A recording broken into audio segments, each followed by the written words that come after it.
Vamos a ver ahora los distintos tipos de explotación. Y comenzamos por distinguir las formas de explotación no capitalistas. Para eso partamos de una conceptualización básica de la noción de explotación, que como decíamos en alguna parte del video anterior, refiere a intercambios asimétricos de energía, pero sobre todo de conocimientos, que ocurren al interior de los procesos productivos y que resultan en que los explotadores obtienen una ventaja económica o plusvalor a expensas de los explotados. Esta definición de explotación es muy genérica, como verán, y no refiere a una etapa histórica particular. No refiere al capitalismo o al feudalismo, sino que es muy amplia. Ahora bien, la explotación puede dividirse en función de esta pregunta, o de la respuesta a esta pregunta. ¿Ocurre en procesos productivos que están orientados a producir mercancías?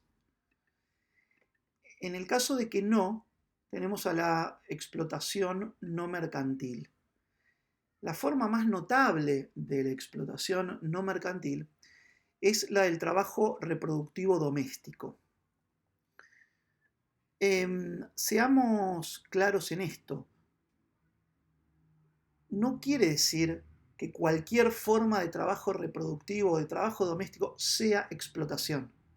Estamos hablando de las situaciones en las cuales hay un intercambio asimétrico de recursos entre explotadores y explotados. Por ejemplo, la situación en la cual la mujer en el hogar aporta, genera una cantidad de valor en ese trabajo reproductivo, en ese trabajo doméstico quizás, superior al valor que recibe de parte de la persona que en el orden patriarcal ejerce el comando de ese hogar, que es usualmente un varón.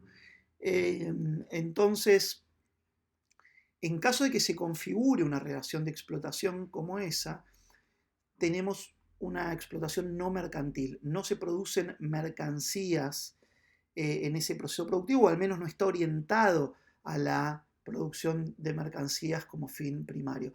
Ahora, no es la única opción. También tenemos explotación no mercantil allí donde el Estado ejerce explotación sobre sus agentes, ¿no? Donde la producción de valor por parte de los agentes estatales es superior a la compensación que reciben en términos de salario o de otras contraprestaciones, ¿no? No mercantil porque, fíjense que se trata de procesos muy distintos, pero en ninguno de los dos se producen mercancías en principio. Nuevamente estamos hablando de manera genérica, no refiriéndonos a una etapa histórica en particular, sino por ahora distinguiendo la explotación, distintas formas, digamos, de explotación no mercantil. La alternativa es que sí se trate de un proceso orientado a la producción de mercancías, ¿no? Entonces tenemos a la explotación mercantil y ahí se nos aparece una segunda pregunta importante, que es la de si los explotados tienen libertad formal. Son formalmente libres de moverse por el territorio y de elegir en qué trabajo involucrarse y en cuál no.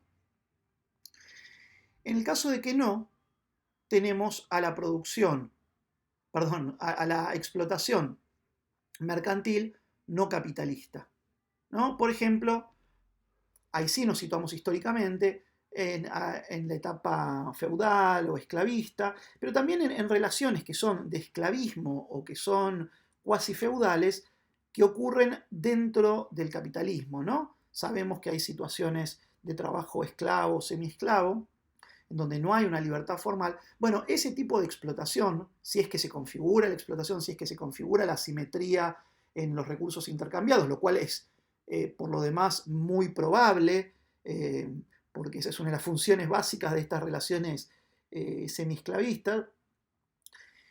En ese caso estamos frente a una modalidad de explotación mercantil, se producen mercancías, ¿no? Por ejemplo, en el trabajo textil esclavo o en el trabajo en las compañías del sudeste asiático en las que se producen tecnologías digitales, en jornadas laborales extremas, en situaciones de imposibilidad de ejercer la libertad formal capitalista. En esos casos tenemos formas de explotación mercantil, pero que no es la explotación capitalista tal y como existe en su tipo ideal, ¿no? Porque la libertad es una condición, la libertad formal es una condición esencial, definitoria, de la explotación propiamente capitalista. Entonces, para llegar a la situación de explotación capitalista, tenemos que encontrarnos, digamos, con una que ocurre dentro de procesos orientados a la producción de mercancías en las que los explotados tienen una libertad formal para participar en ese proceso productivo. En suma, entonces, en la explotación capitalista, los explotadores participan en el proceso productivo para producir mercancías y con la venta de esas mercancías obtener un beneficio económico, un lucro. Los intercambios tienen cierto grado de consentimiento, es decir, como los trabajadores son formalmente libres, tiene que haber cierto nivel de consentimiento para que ocurran esas relaciones de producción y dentro de las relaciones de producción el intercambio entre explotados que dan ciertos conocimientos y ciertas energías a cambio de una retribución económica o simbólica, la que fuere, pero tiene que haber cierto grado de consentimiento. Otro elemento que no hemos mencionado hasta ahora es que los intercambios son legales o al menos no son ilegales. Cuando se trata de situaciones ilegales, no estamos dentro del prototipo de la explotación capitalista por definición, ¿no?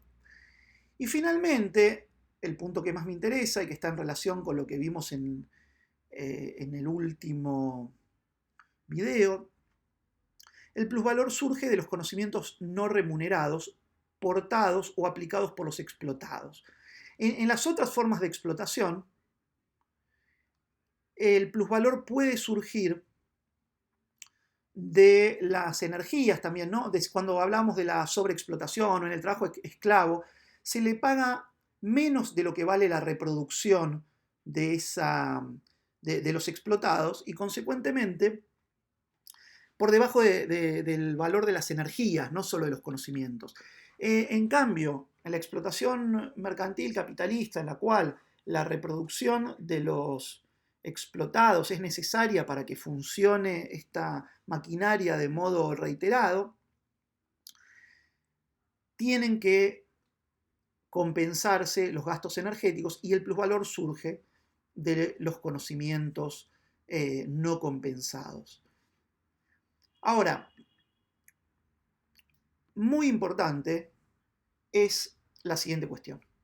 La explotación en el capitalismo como sistema o como etapa histórica de la humanidad no refiere solo a la explotación propiamente capitalista, sino que dentro del capitalismo, dentro de la etapa histórica capitalista, se recurre a formas de explotación propiamente capitalistas, pero también a las otras, también a las mercantiles no capitalistas y también a las no mercantiles. El capitalismo recurre a todas las formas de explotación disponibles. Es importante pensarlo de esta manera, que yo llamaría dialéctica, digamos. El capitalismo en todos los planos tiene en su esencia la contradicción entre aquello que es característico, entre aquellas reglas que propone, entre aquellos modos prototípicos de su organización y aquellas que lo niegan. Así como antes decíamos en alguno de los videos previos que la expropiación parece ser contraria a las normas de intercambio de equivalentes que plantea el capitalismo, y el capitalismo requiere de la expropiación, requiere de algo que niega su apariencia formal. Bueno, con la explotación ocurre lo mismo. Hay una explotación propiamente capitalista, una explotación que está dentro de las reglas aparentes, visibles del capitalismo, pero también hay otras formas de explotación que hay que reconocer. Y esto es importante señalarlo porque dentro de algunas corrientes teóricas, eh, sobre todo el marxismo, no se habían reconocido estas otras formas de explotación o bueno, por una serie de cuestiones vinculadas a las distinciones entre trabajo productivo e improductivo. Ustedes tienen algunos textos para leer sobre esto y también creo, una clase de adicional específica sobre este tema, ¿no? Pero querría subrayar esa dialéctica del capitalismo por la cual, en el caso de la explotación, se expresa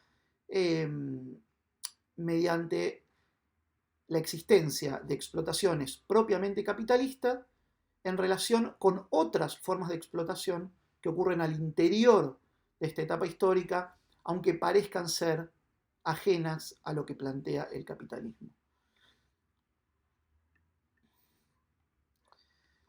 Bueno, pero ahora situándonos ya en las formas de explotación propiamente capitalistas,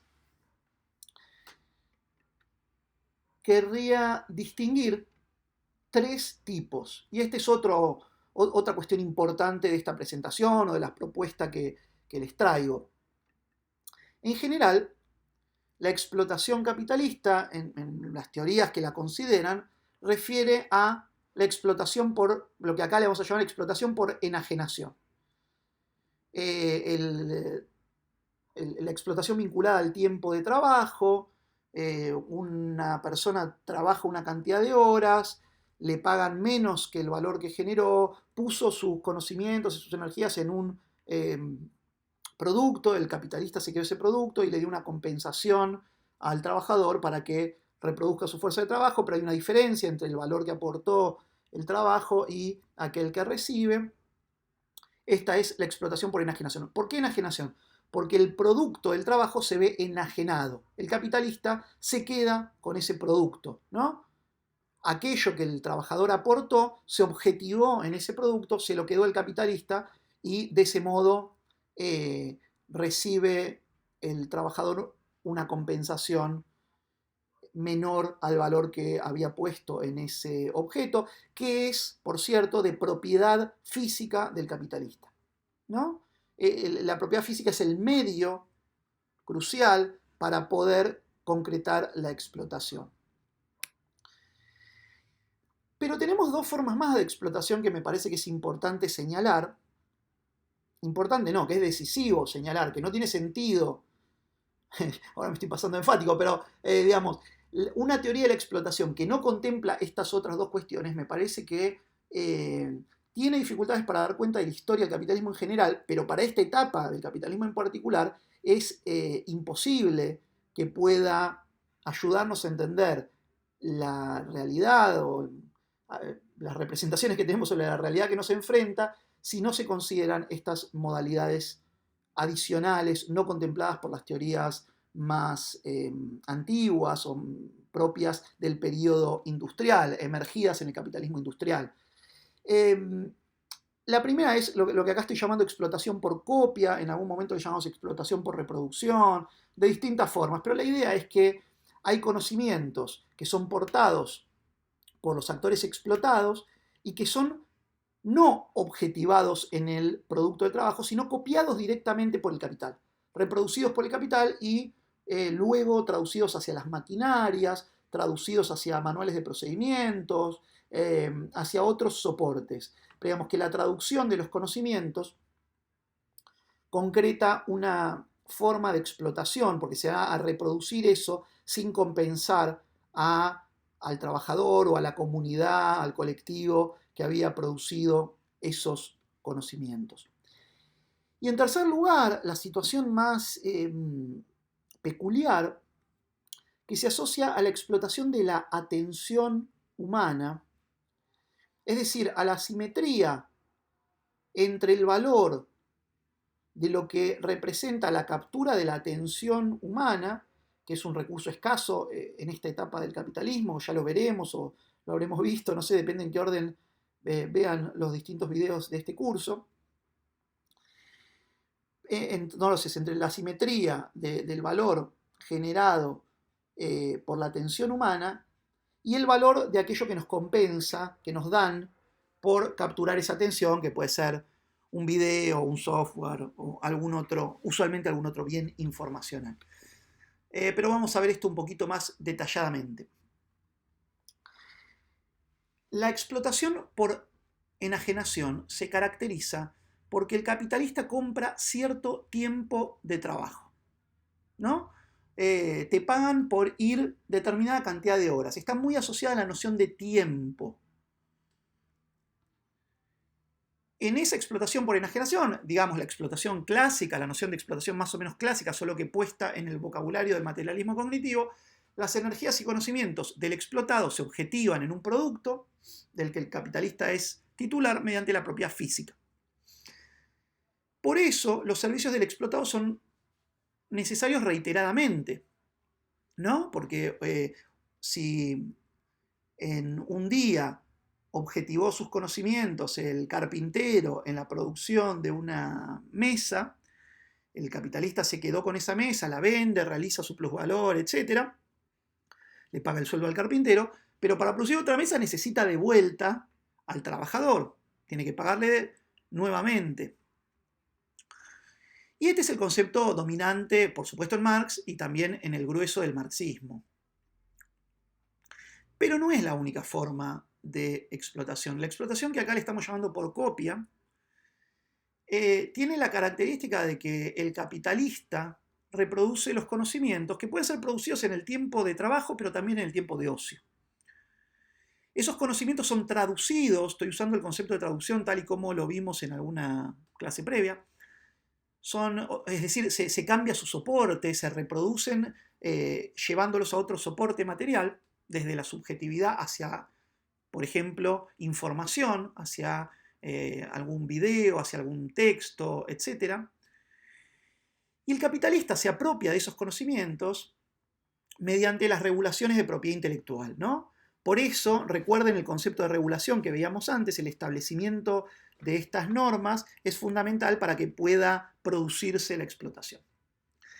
En esta modalidad, en muchos casos, el explotado particular, el explotado individual deja de ser necesario, ¿no? Una vez que las destrezas del trabajador carpintero se han podido traducir a un manual de procedimientos o a una maquinaria, o un software que instruye el accionar de una maquinaria, el carpintero individual no es necesario. Pueden ser necesarios otros carpinteros a los cuales se les inoculan estos saberes mediante distintos procedimientos de formación bajo el comando del capital, o puede estar automatizada la producción, etc. Pero aquí se han copiado saberes de manera impaga y el explotado individual deja de ser necesario.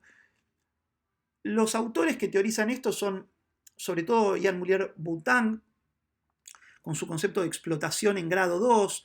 También tengo algunas diferencias con el abordaje de Boutin, pero no lo vamos a discutir aquí. De cualquier forma, tienen el texto disponible, incluso en castellano hay una traducción de nuestra querida revista Hipertextos en ese sentido. Carlo Bercellone también le ha prestado mucha atención a estas modalidades por las cuales el conocimiento se reproduce por parte del capital. No necesariamente le llama explotación. Bueno, ahí hay también una variedad de abordajes, pero me interesaba destacar a estas corrientes, que son los autores que utilizan el concepto de capitalismo cognitivo como referentes para reflexionar sobre esto. En cuanto a la explotación por atención, el capitalista obtiene tiempo de atención generalmente del tiempo surgido del tiempo de ocio. Es decir, en la explotación por atención nuevamente el concepto de tiempo es relevante, no así en el de la explotación por copia o por reproducción. En la explotación por atención, la información del capital, fíjense, se invierte el recorrido. aquello que el capital quiere se inocula, se introduce, se traduce hacia conocimientos subjetivos de los sujetos que orientan decisiones, afectos y deseos. Nosotros damos atención, nos meten algunos gustos, algunos deseos, algunos afectos, en general con la habilidad y el talento de que creamos que revelar esos deseos y esos afectos que el capital decidió que tengamos, nosotros los vivamos como un gesto de libertad o incluso de rebeldía. Ese es uno de los éxitos más notables de esta modalidad de explotación. Pero esos afectos y deseos están vinculados al consumo de mercancías, ¿no? Ahí se va a terminar de realizar este ciclo. Y se nos brindan, por supuesto, en esas situaciones, determinado valor. Hay un intercambio. Accedemos, por ejemplo, a un video. La clave no es que toda, de vuelta, no hago la misma salvedad que había hecho antes y que habría que reiterar en cada caso. No es que toda forma de ver un audiovisual o consumir un software en la que hay publicidad implica una explotación por atención. No, hay que medirlo en cada caso, hay que hacer cuentas, hay que operacionalizarlo.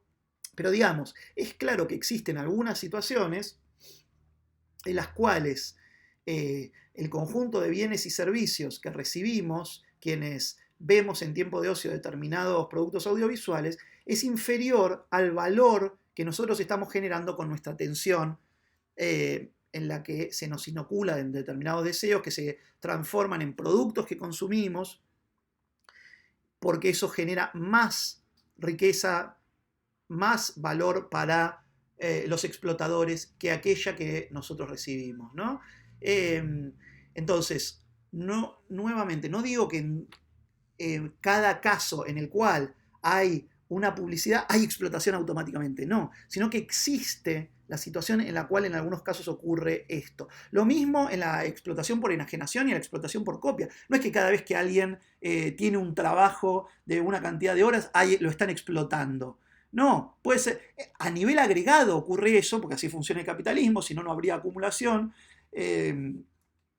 Pero hay que ver luego en cada proceso productivo micro qué ocurre. Lo mismo en la explotación por copia, ¿no? En cada caso hay que analizar, pero a nivel agregado, estos tres procesos, estas tres formas de explotación, nos ayudan a entender desde el lado de la explotación cómo se acumula capital. Bueno, la explotación por atención requiere que la atención sea necesaria reiteradamente, que uno consuma ese video o ese audio o ese candidato, etcétera, reiteradamente.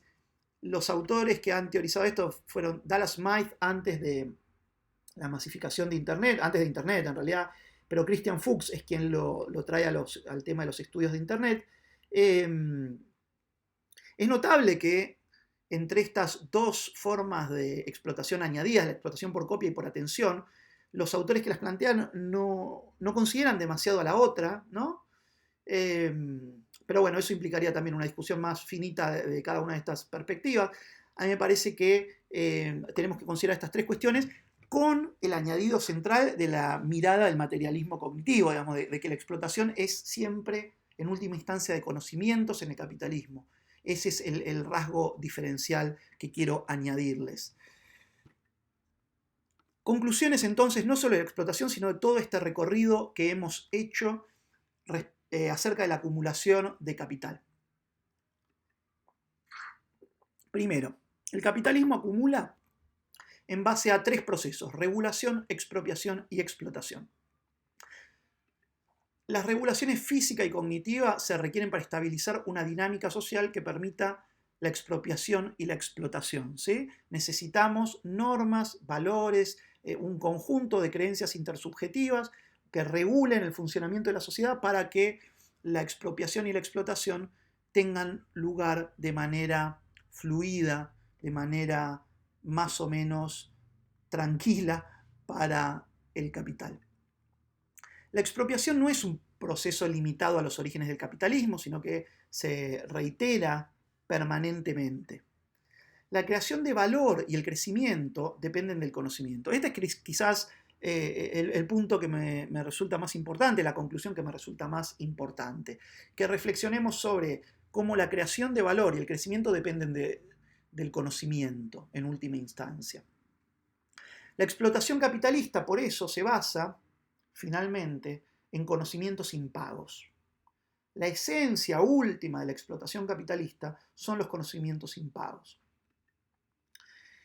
El capitalismo como totalidad recurre a formas de explotación capitalista, pero también a formas que son no mercantiles y que son mercantiles no capitalistas, ¿no?